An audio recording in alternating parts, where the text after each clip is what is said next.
I've always been drawn to them. I've always enjoyed the company of horses. Every day I say thank you. I do. And I love this place. This is paradise for me, for the ponies. It is. It's a wonderful, wonderful place. For Deidre Sharp, caring for horses is not a job. It's a passion. Let's go. Quick, quick, quick, quick. Get. A passion that gets her out of bed at 3 a.m. I never wake up in the morning and go, oh my God. No, I look forward to getting up. Sharp is the founder and president of Horseplay, an equine rescue and sanctuary in North Kingstown. Harry. On this quiet farmstead, Sharp and a small but devoted group of volunteers care for abused, neglected, and unwanted horses. Harley! Junior, let's go! The majority of the horses that are coming here, what circumstances are they coming from when they arrive here? Right now, I would say predominantly lack of knowledge on the owner's part and it turning into a much bigger issue to take care of a horse than they thought.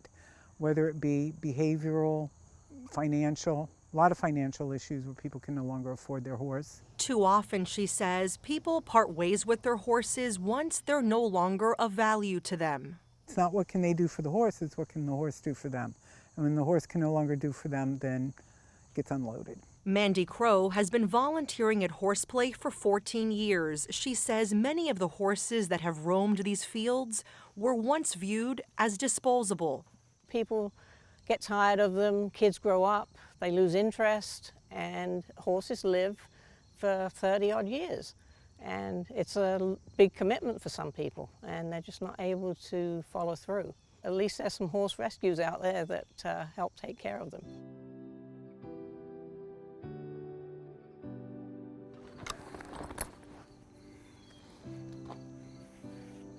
Step up. Come on, Tom.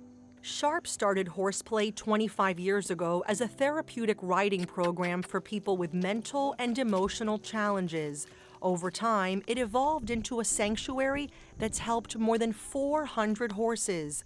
Many were headed to an auction when Sharp intervened. They're bought by a kill buyer, a meat buyer. They send them up to Canada where they're slaughtered and the meat is sent overseas. Places like France, Japan, Italy, I believe, and even Canada itself. They do eat horse meat there. And that's unfortunate, but that's where a lot of horses go. And a good number of the horses that you've rescued, you would say were headed down that road? Very much so. Very much so.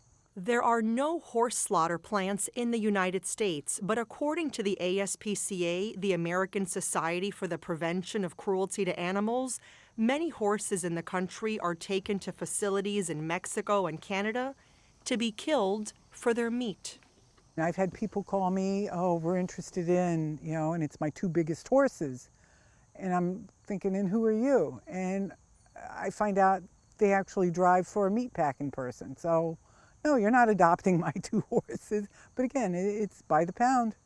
And it's unfortunate, but it is happening every day. It's a reality that's troubling for Stephen Viennes. 10 years ago, he felt called to volunteer with horses. He picked up the phone and has been at Horseplay ever since. They're incredible animals. And I tell anybody that if you don't love horses, it's because you don't know any. There's nothing like them. Once you get used to them, they're family.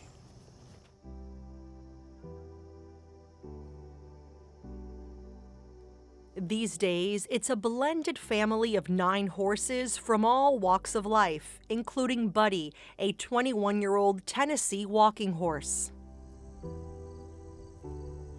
Some have behavioral issues. Others, like Reno, have medical ones.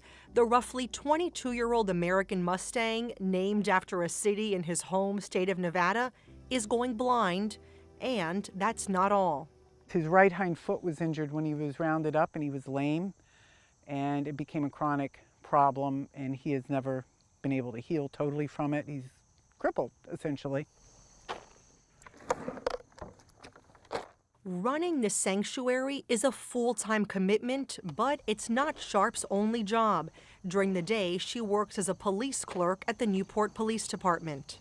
You work at the police department in large part to fund the work here at the sanctuary. I sure do, yep. Unfortunately, there is no funding or very little minimal funding for what we do. The costs are exorbitant.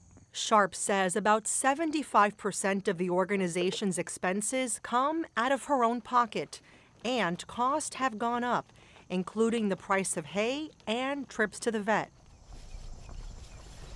Volunteers like Mary Caju are grateful Sharp contributes so much. It takes a lot to take care of a horse, you know. Big animals require big space, lots of times big dollars.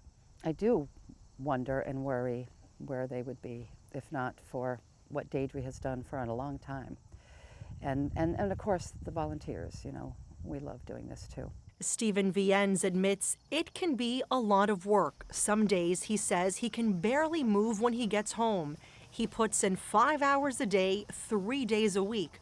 But he says it's well worth it. I don't have to pay for counseling because I get all the counseling from the horses. It's something just totally different. I mean, you don't even know this place exists. And when you turn up that driveway and you drive up here, this is another world up here.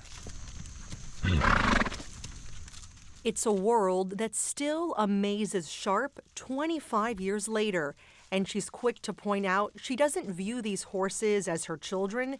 She says they're her brothers and sisters and teachers. What have you learned from them? Family, friends.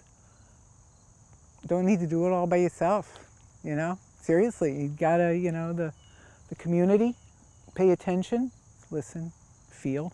Don't be afraid to feel, because they do. They can feel since your heartbeat 4 or 5 feet away. I think that's what I've learned a lot from them. Sensitivity to others.